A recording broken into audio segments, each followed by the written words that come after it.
महिलाओं के सबसे बड़े शुभचिंतक आदरणीय नीतीश कुमार जी, इन सबको लेकर के संविधान का रचना की गई और संविधान में बताया गया कि महिलाओं को, शोषित दलितों, वंचितों को एक प्रोटेक्शन मिलेगा ताकि उनके ऊपर कोई अन्याय नहीं कर सके। एक कैसा शुभकामना जो आप संवेदना है दलितों के प्रति, महिलाओं के प्रति, जिनके ऊपर आप अभद्र टिप्पणी करते हैं। जो व्यक्ति इस तरह की बात करता है, अहम जिसके अंदर आ जाता है, वो इंसान नहीं रहता, वो तो जानवर हो जाता है। आपका कमिटमेंट है कि हम उनको आगे बढ़ाएंगे, तो ऐसी कौन सी बात आन पड़ी कि आप उनको गाली देने का भी काम कर रहे हैं, वो भी विधानसभा के अंदर। तो आप इंसान हैं और आपको इसी लोगों ने चुना है,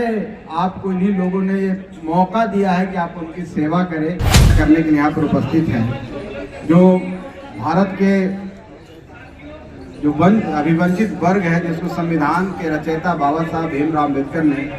बैकवर्ड क्लास का दर्जा दिया था, जो पिछड़े हुए लोग हैं,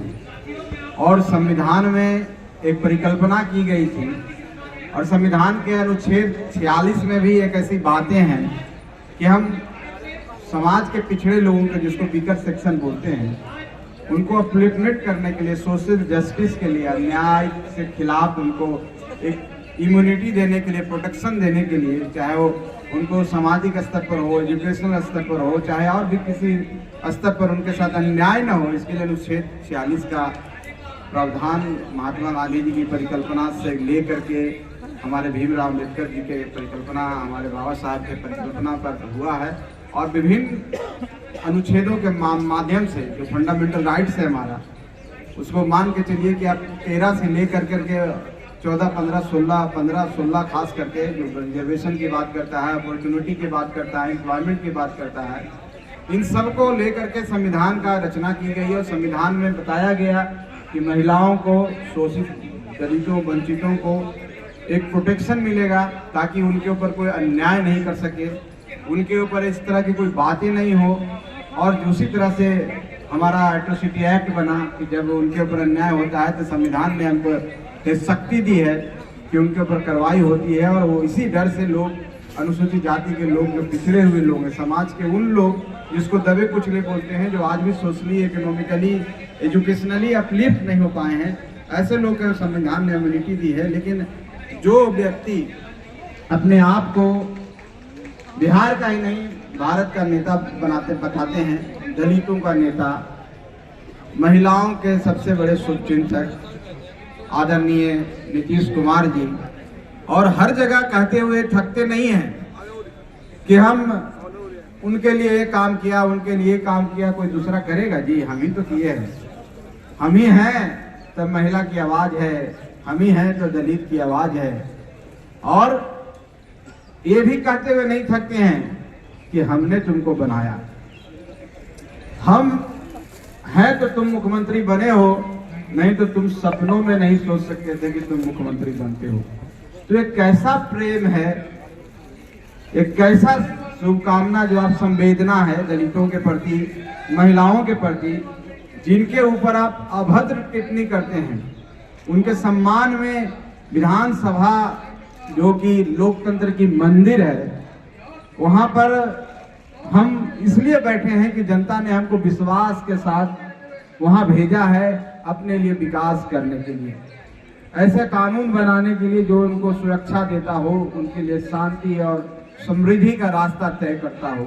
वहां बैठ के महिलाओं के ऊपर आप इस तरह से टिप्पणी किए, कोई भी शर्मसार हो जाएगा। तो एक कौन सा प्रेम है महिलाओं के प्रति, कौन सा आदर है जो आप इस तरह के टिप्पणी किए? और दूसरी तरफ आप दलितों के बारे में बोलते हैं कि हमने दलित को सम्मान दिया बिहार में, जो कोई नहीं दे सका, आप महादलित बनाए, आप बताते हैं कि हम मुख्यमंत्री बनाए। तो जब आपने बनाया, आपके अंदर इतनी प्रेम है, इतना आदर है और इतनी आपका जो डेडिकेशन है, आपका कमिटमेंट है कि हम उनको आगे बढ़ाएंगे, तो ऐसी कौन सी बात आन पड़ी कि आप उनको गाली देने का भी काम कर रहे हैं, वो भी विधानसभा के अंदर? और वो भी कानून जो हमारा संविधान हमको अधिकार देता है, उस अधिकार के तहत आदरणीय श्री जीतन राम मांझी जी अपनी बातों को रख रहे थे, जो दलितों और शोषितों के पक्ष में है। और आप उनको बैठाने का काम किया। इसका मतलब यही होता है कि आप दलित की आवाज को उठने नहीं देना चाहते हैं, दलित की आवाज को रोक देना चाहते हैं, और एक तरफ आप कहते हैं कि मैं तो सम्मान करता हूं, मैंने जितना किया कोई नहीं करेगा। जो व्यक्ति इस तरह की बात करता है, अहम जिसके अंदर आ जाता है, वो इंसान नहीं रहता, वो तो जानवर हो जाता है। वो एक कहता है कि हम ही सब करते हैं, वो भगवान नहीं है। आप सृष्टि के रचिता नहीं है कि आप कह देंगे कि हमने सृष्टि की रचना की थी।